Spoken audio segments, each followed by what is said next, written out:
This video is brought to you by Ageless Geeks.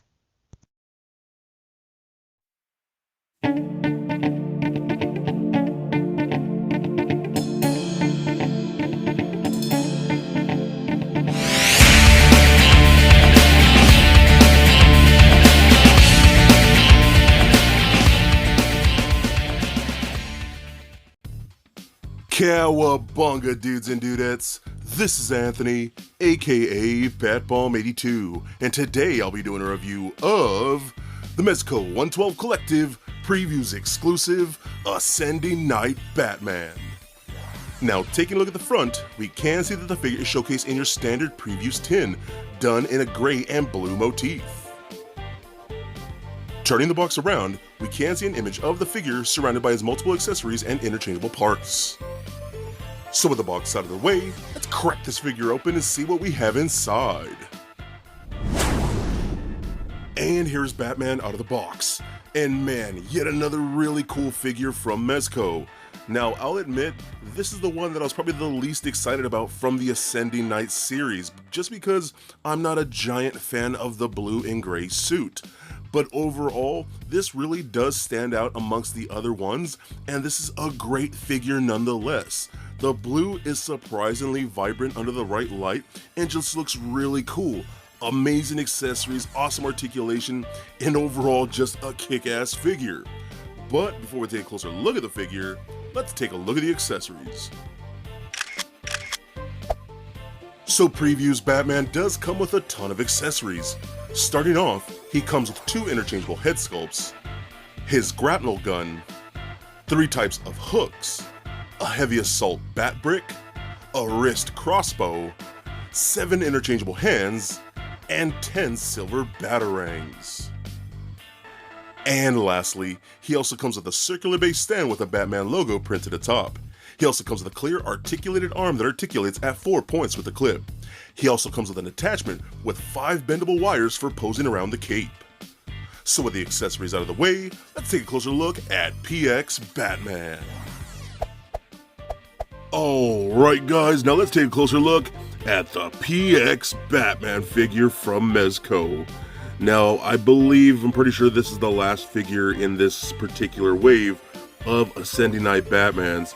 And, I wasn't too excited to get the blue and gray version because blue and gray is actually my least favorite of Batman suits. That's just my personal preference. I'm more of a black and gray guy. I know a lot of people like the all black look, but me personally, this is actually my least favorite. But that's not to say this figure isn't really good. Mezco just keeps doing great jobs with all their figures, and I absolutely love this. The blue that they gave us is actually surprisingly bright and vibrant. I love the blue of this cape. Just looks so nice. You can see it flared out right here. I mean, man, that's a lot of material we get. It did come out a little crumpled up a bit in some areas, but it's not too terrible.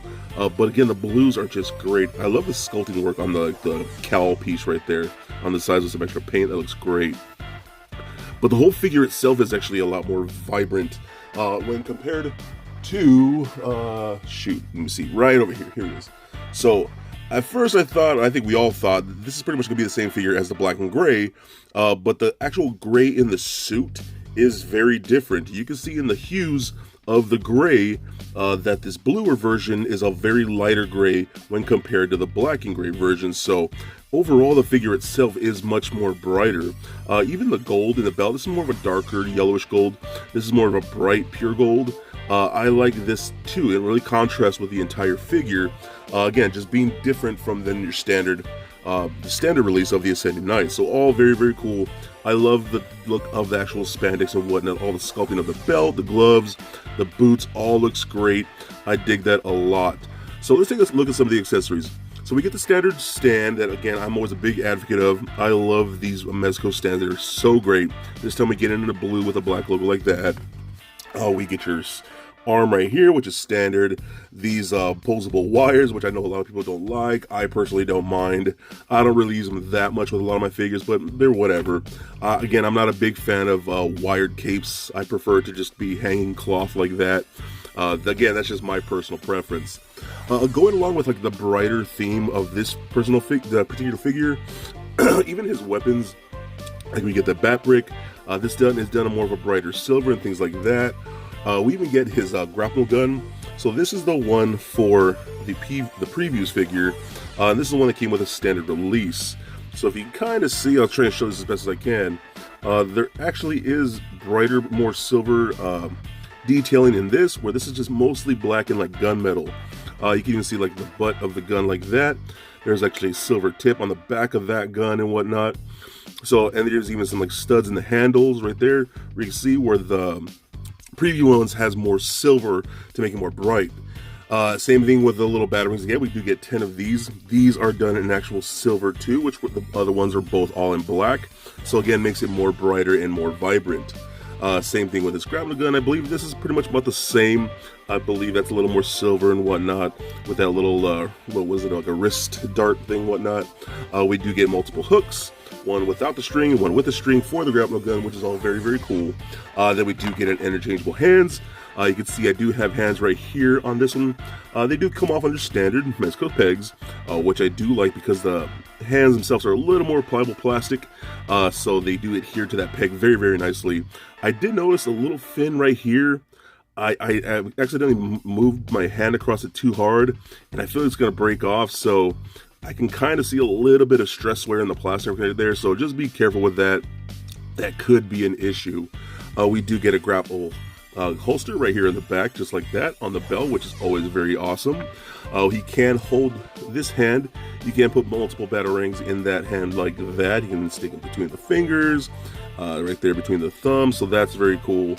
We can use this grapnel hand for either that little crossbow wrist thing, or we can use it for the grapnel gun itself. Holds in there very, very well. We do get interchangeable heads, so you can take this one off.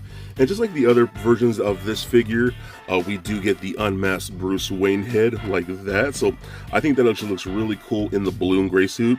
I might display it like that because I think that actually works out pretty good. So we'll see. Overall, I think that's pretty awesome. I still prefer the masked head because I really do like the sculpt that Mezco did with this particular head with those long ears and whatnot. And again, if you guys didn't know, I've said this before in a couple of my other videos, this particular design is actually based off of Batman's first appearance from the original comics. So it has the longer ears, the wider cape, that more old style type of bat logo across the chest, even the belt's a little more like an old school and whatnot. So that's pretty much what this figure is based on. But it's cool how they did it, but in these like blue and gray Silver Age colors, which I think is pretty interesting. So I like that a lot. So pretty cool figure. Alright, so let's take a look at the articulation now. So the head is on a ball joint, does roll around like so, does turn left and right, up about that far, down about that much. Arms can go all the way up about that far, down that, out and up about that far. There is a butterfly joint in there. Rotation at the bicep, double jointed elbows, rotation at the wrist, as well as a hinge at the wrist. We get a double ball peg in the midsection going into the upper pecs, into the lower torso. So that rolls around like so, does turn left and right, pivot side to side, crunches forward about that much, back about that far, hip joints that kick forward that much, back about so. Can do the splits freaking really great. The spandex of the material does not hinder whatsoever. Rotation in the upper thigh, double jointed knees, no boot rotation, but we do get an ankle joint, so as you point the toe up and down, rotate in a slight ankle rocker. So that's one thing I have complained about as of late. You know, Mezco really needs to work on the ankle rockers. Other than that, I mean, it's still really, really good. So overall, I'm actually really pleased with this. I'm surprised how much I actually do like it. Again, the promo images that they showed with this figure originally was just a Photoshop image of the black and gray, and they Photoshop blue over it, and it just looked ridiculous. Like, even in the back of the box, that's just a Photoshop image of the black and gray. So I wish they had actually took pictures and showed more of this, because this actually looks way better than the promo. The vibrant colors just look really good, and if you can snag him, I know he's kind of hard to get because he was allocated in a lot of places, but I think he's incredibly cool, and I think he is definitely a must-get. So for a quick size comparison, here he is standing next to a Marvel Legends Deadpool figure, as well as a DCUC Batman figure. And for your Mezco comparison, here he is standing next to the two other Ascending Knight Batman figures in my collection. And if I had to rank all 3 of these Batman figures, I'd actually have to give it to first spot to the standard release black and gray Batman. That absolutely is my favorite from these 3. And then I'd give it to the Mezco all black exclusive, and then this previews exclusive. Again, that's not to say this isn't a bad figure, it's just not my favorite. And just for fun, here he is standing next to a little Lego Bat Bomb. So there it is, guys, my review of the Mezco 112 Collective Previews Exclusive Ascending Knight Batman. Now overall, I really do love this figure. He's incredibly cool. Now again, he's not my favorite color scheme for Batman, but what Mezco has done has really made him stand out from the other Ascending Knight Batman figures. The blue is very nice and vibrant, I love the gray of the suit and the gold of the belt, and I love that they even added additional touches to the weapons, making them more bright silver. I absolutely love this figure, and he is incredibly cool, and I think he is definitely a must get. And if you're on Facebook, head over to my group, the Mezco 112 Collective Collectors, for all kinds of Mezco goodness. So please comment, like, and subscribe. Stay nerdy, my friends. Peace.